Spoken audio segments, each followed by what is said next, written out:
আসসালামু আলাইকুম রহমতুল্লাহি অবরকাতুহু। সম্মানিত দর্শক, অবস্থা দৃষ্টে মনে হচ্ছে যে সরকার খুব দ্রুত একটা নির্বাচন দিয়ে দেবে। বিএনপি এবং অন্যান্য রাজনৈতিক দলগুলোর সঙ্গে যে বার্গেনিং হচ্ছে বা ডক্টর মোহাম্মদ ইউনূস নির্বাচনকে নিয়ে যে টালবাহানা করছেন বলে যে অভিযোগ আসছে এবং তিনি ক্ষমতাকে প্রলম্বিত করার জন্য, দীর্ঘায়িত করার জন্য যে সকল যদি, কিন্তু, দাড়ি, কমা, সেমিলিমিকোলন দিয়ে যে সকল কথাবার্তা বলছেন সেগুলো সম্ভবত বৈশ্বিক পরিস্থিতির কারণে খুব বেশি দিন এগোবে না। সবাইকে আশ্চর্য করে দিয়ে যদি ২০২৫ সনের ডিসেম্বরের মধ্যে, এমনকি নভেম্বরের মধ্যে যদি নির্বাচন হয়ে যায়, তাহলে আশ্চর্য হব না। এখন বাংলাদেশের যে প্রেক্ষাপট, সেই প্রেক্ষাপটে নির্বাচন যেভাবেই হোক না কেন, সেই নির্বাচনে একক কর্তৃত্ব চলে আসবে বিএনপির হাতে। এবং এখন বাস্তবতা যেখানে দাঁড়িয়েছে, সেটি হলো বিএনপির সঙ্গে সমঝোতা করা ছাড়া ডক্টর মোহাম্মদ ইউনূসের হাতে এই মুহূর্তে কোনো বিকল্প নেই। এনসিপি, জামাত প্রাণান্ত চেষ্টা করছে ডক্টর মোহাম্মদ ইউনূসকে সাপোর্ট দেওয়ার জন্য এবং তার আত্মবিশ্বাসকে বাড়িয়ে দেওয়ার জন্য। নির্বাচন যাতে দেরিতে হয়, বিএনপি যেন নির্বাচনে দিনকে দিন সেই নির্বাচনের মাঠে বিএনপি অপাংতেয় হয়ে যায়, এরকম একটা রাজনৈতিক পরিবেশ তৈরি করার চেষ্টা হচ্ছে। কিন্তু দেশি বিদেশি নানা রকম চাপ, ক্যান্টনমেন্টের চাপ, উত্তরপাড়ার চাপ, তারপর ভারতের চাপ, আমেরিকার চাপ সব মিলিয়ে ডক্টর মোহাম্মদ ইউনূসের কাছে মনে হতে পারে যে নির্বাচনটা তড়িঘড়ি করে যদি দিয়ে দেওয়া হয় এবং তারপরে যা হওয়ার তাই হবে। কিন্তু আমি এই নির্বাচনটা দিয়ে একটা সেফ এক্সিট নিয়ে আমি চলে যাব। এবং একই ঘটনা কিন্তু ভারতবর্ষে ঘটেছিল সেই দ্বিতীয় বিশ্বযুদ্ধের পর।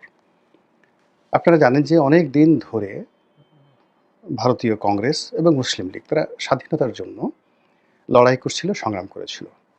কিন্তু দ্বিতীয় বিশ্বযুদ্ধের পরে ব্রিটেনের অর্থনীতির অবস্থা এতটা নাজুক হয়ে পড়ে এবং তার যে সকল জায়গা থেকে রেভিনিউ আসতো, মধ্যপ্রাচ্য থেকে, আফ্রিকা থেকে, পুরো রেভিনিউটা তার চলে যায় এবং এই রেভিনিউতে ফ্রান্স ভাগ বসায় এবং এই রেভিনিউতে আমেরিকা ভাগ বসায়। ফলে তারা কোনো অবস্থাতেই ব্রিটেন সেই তাদের যে রাজকোষ, সেই রাজকোষ তারা চালাতে পারছিল না। অবাক করার ব্যাপার হলো যে দ্বিতীয় বিশ্বযুদ্ধের সময় উইনস্টন চার্চিল ছিলেন প্রধানমন্ত্রী। তো তিনি যে একটা সাধারণ নির্বাচন করবেন, একটা নির্বাচন করতে ব্রিটেনের কত টাকা যায়? তো ব্রিটেনের যে চ্যান্সেলর অফ এক্সচেকার যাকে বলা হয়, অর্থমন্ত্রী, তিনি বললেন যে একটা নির্বাচন চালানোর মতো টাকা আমাদের হাতে নেই।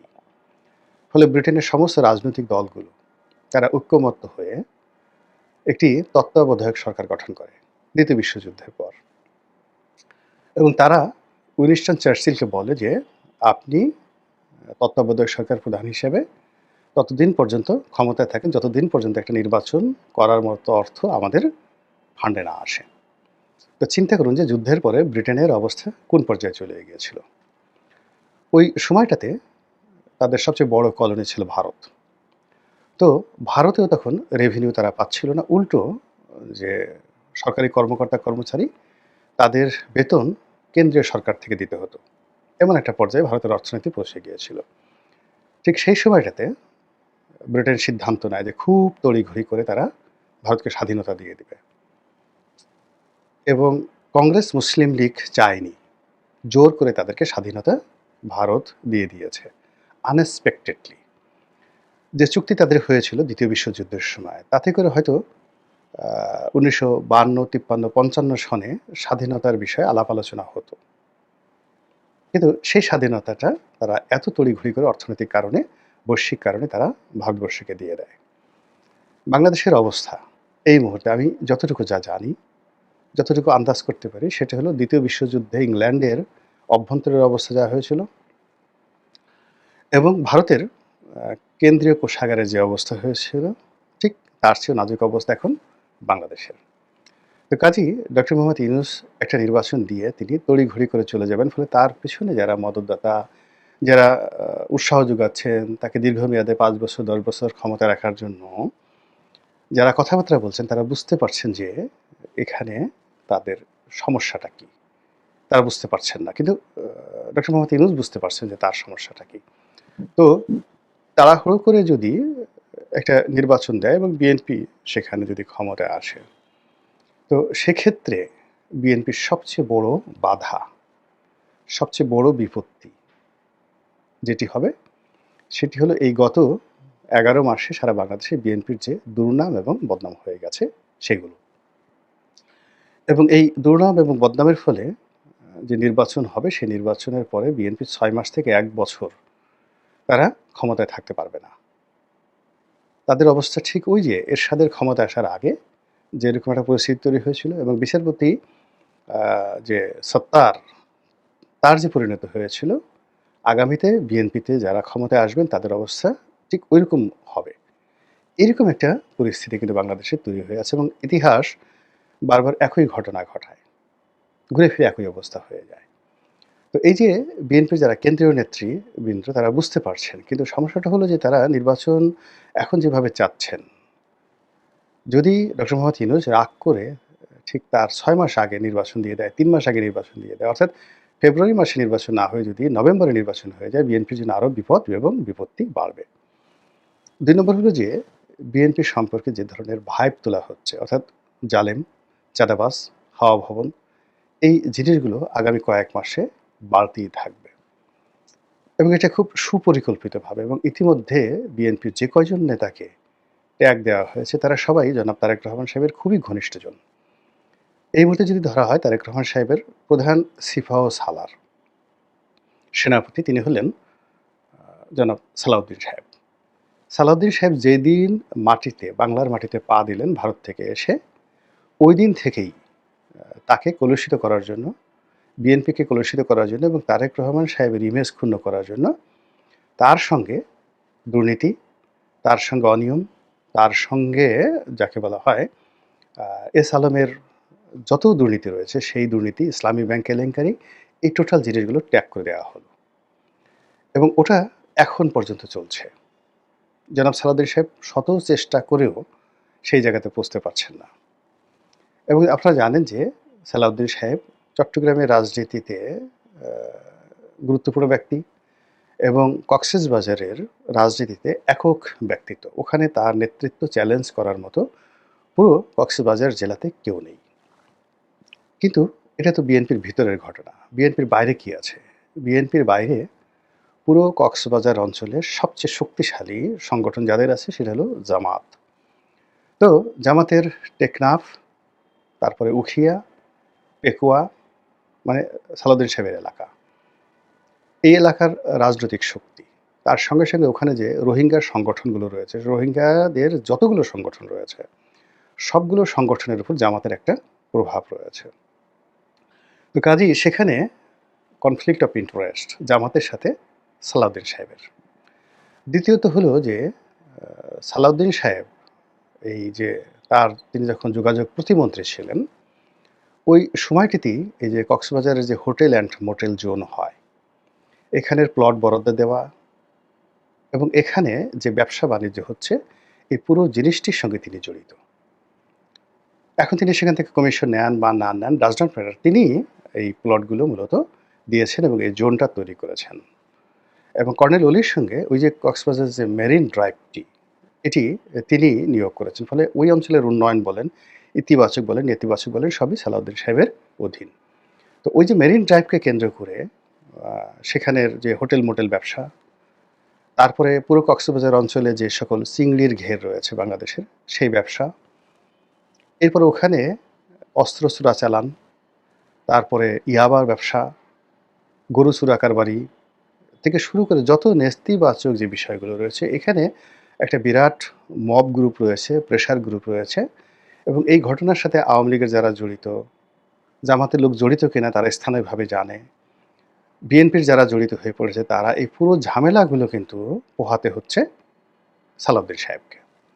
আর এই ঝামেলাগুলো পোহাতে গিয়ে অনেকের সঙ্গে তার বন্ধুত্ব হচ্ছে এবং অনেকের সঙ্গে তার শত্রুতা হচ্ছে। ফলে তাকে যদি মাঠ থেকে আউট করা যায় তাহলে বোঝার চেষ্টা করুন যে ওখানে অনেকগুলো হোটেল মোটেল যারা আওয়ামী লীগের লোকজন দখল করে আছে। আপনি ধরুন রামাদা নামক যে হোটেলটি আছে, এখন এটা 5 স্টার একটা হোটেল রামাদা। এটার যে মালিক বেনজির, সাবেক আইজি বেনজির, আর বেনজিরের ২ জন পার্টনার। একজনের নাম হলো আন্ডা রফিক। ওই যে বসুন্ধরার সাথে যে গন্ডগোল লাগলো, আন্ডা রফিক। তো আন্ডা রফিক, আরেকজন হলো জসিম।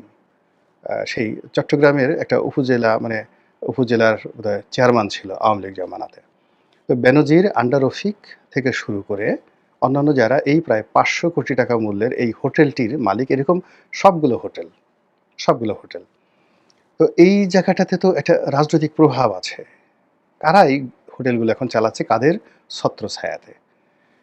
তো কোনো পলিটিক্যাল যাকে বলা হয় কানেক্টিভিটি ছাড়া তো এই জিনিসগুলো চলতে পারে না। এই মালিকানা তো পরিবর্তন হয়নি। কারা চালাচ্ছে এই জিনিসগুলো? তো এই বিষয়গুলো নিয়ে অনেক কিছু পর্দার আড়ালে ঘটছে এবং সেই দৃশ্যপট থেকে সালাউদ্দিন সাহেবকে কলঙ্কিত করে তাড়িয়ে দেওয়ার জন্য তাকে যে ট্যাগগুলো দেওয়া হয়েছে, রয়ের এজেন্ট, এস আলমের যাকে বলা হয় রক্ষাকর্তা, আরও অনেক কিছু। ফলে কি হলো, সালাউদ্দিন সাহেব আর বিএনপি রাজনীতিতে দাঁড়াতে পারবে না। পুরুষের নারী যে কেলেঙ্কারি, এটা কোনো সমস্যা হয় না, কিন্তু ক্ষমতাধর পুরুষ যারা রাজনৈতিক প্রতিপক্ষ মানে মহাপুরুষ হবেন, তাদের কারো বিরুদ্ধে যদি অর্থনৈতিক কেলেঙ্কারি এসে যায়, সে আর দাঁড়াতে পারে না, কোনো দিন দাঁড়াতে পারে না। ফাইন্যান্সিয়ালি যদি কারাপশনের অভিযোগ চলে আসে, এবং সেইভাবেই তারেক রহমান সাহেবের দক্ষিণ হস্তে সালাউদ্দিন সাহেবকে টার্গেট করা হয়েছে। খুব খোলামেলাভাবে কথাগুলো বললাম। দ্বিতীয়, বরকতুল্লাহ ভুলু, একই অবস্থা। ইউনাইটেড বরকতুল্লাহ ভুলু মানে বাংলাদেশের সবচেয়ে বড় গ্রুপ, মেঘনা গ্রুপ। তারপরে ৭১ টেলিভিশন।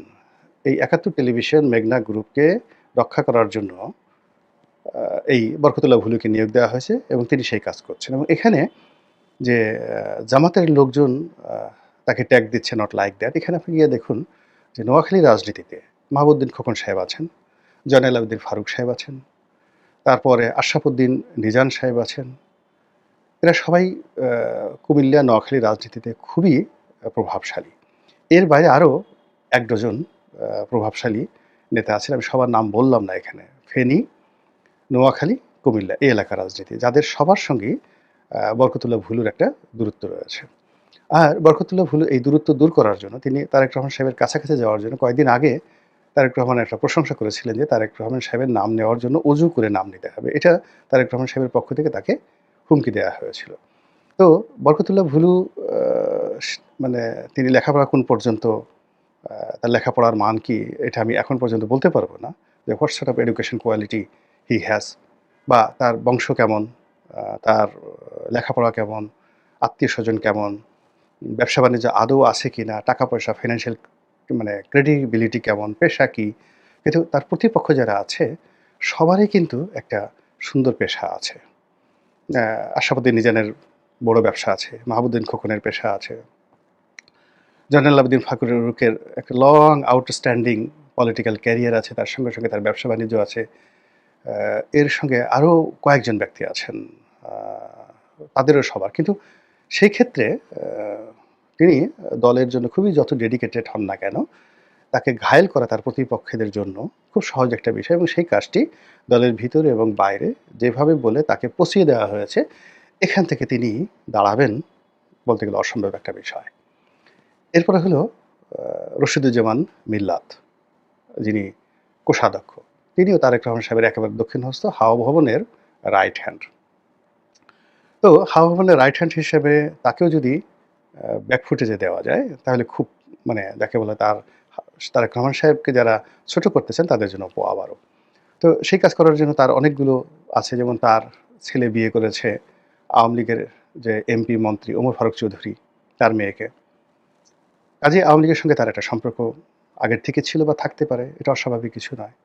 ২ নম্বর হলো যে তিনি দীর্ঘদিন ধরে ডিফ্যাক্টো সে মোর্শেদ খান রূপে তিনি মোর্শেদ খানের যত সম্পত্তি, ব্যবসা বাণিজ্য তিনি দেখাশোনা করেছেন।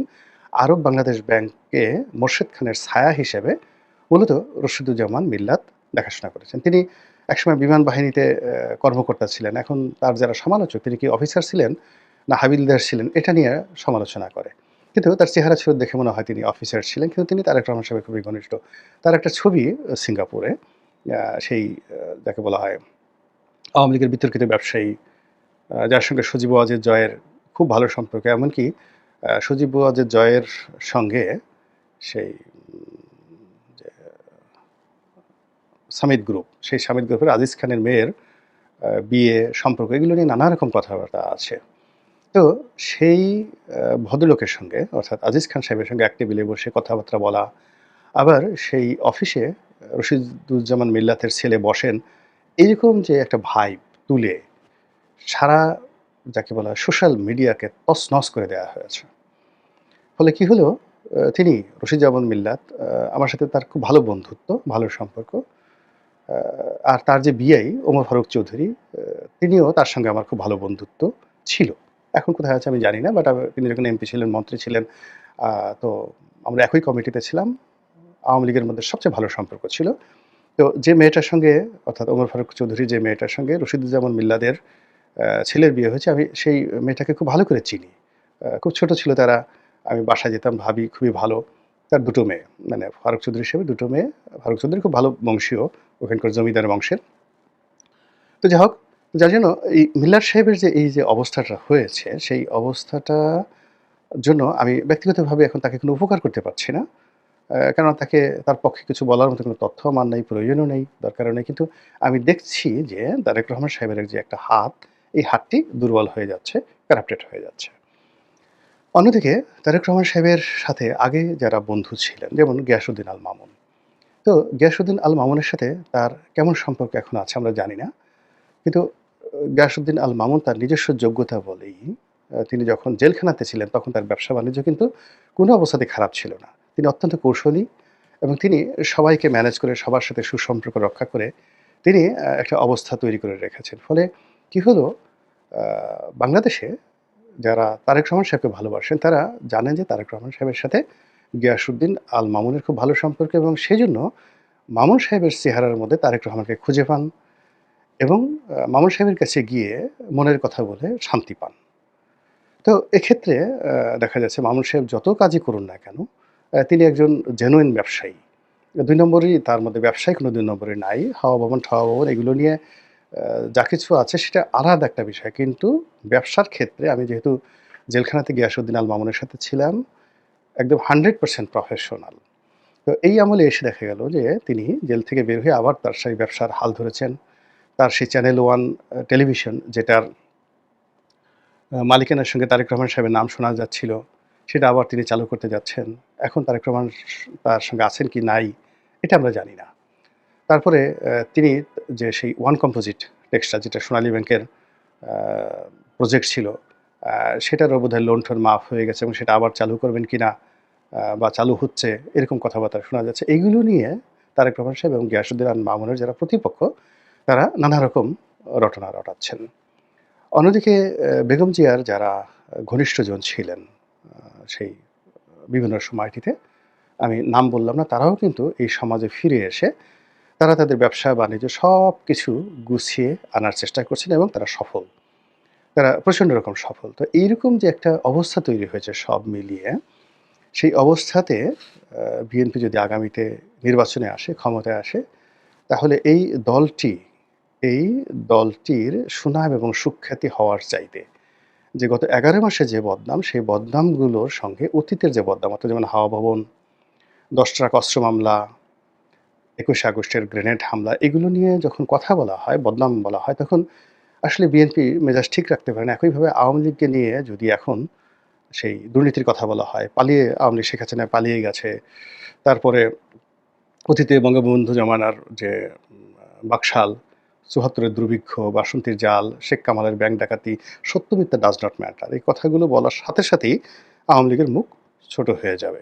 ভীষণ রকম ছোট হয়ে যাবে এবং আওয়ামী লীগ এগুলো নিয়ে কথা বলতে পারে না, বার্গেনিং করতে পারবে না।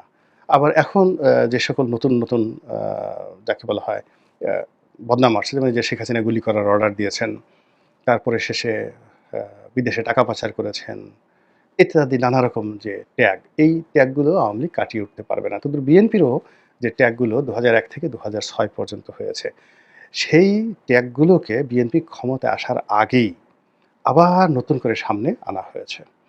এবং সেই ট্যাগের সাথে বিএনপির তারেক রহমান সাহেবের একেবারে ঘনিষ্ঠ যে লোকগুলো রয়েছে, সেই লোকগুলোকে নানা রকম ট্যাগ দিয়ে এমন কিছু তৈরি করা হচ্ছে, যা কিনা বিএনপির ক্ষমতায় যাওয়ার পথে ১ম বাধা, বিএনপির নির্বাচনের মাঠে প্রচার করার ক্ষেত্রে ২য় বাধা এবং সেই বাধাটা এমন পর্যায়ে চলে আসবে, নির্বাচন যখন শুরু হবে এনসিপির লোক, জামাতের লোক, চরমোনাইর লোক এই কথাগুলো যখন বলবে, এটার উত্তর দেওয়ার মতো বিএনপির কোনো আ কার্যকর জবাব এখন পর্যন্ত নেই এবং এটা সম্ভব না। এইভাবে বদনামগুলো আ চলে গেছে।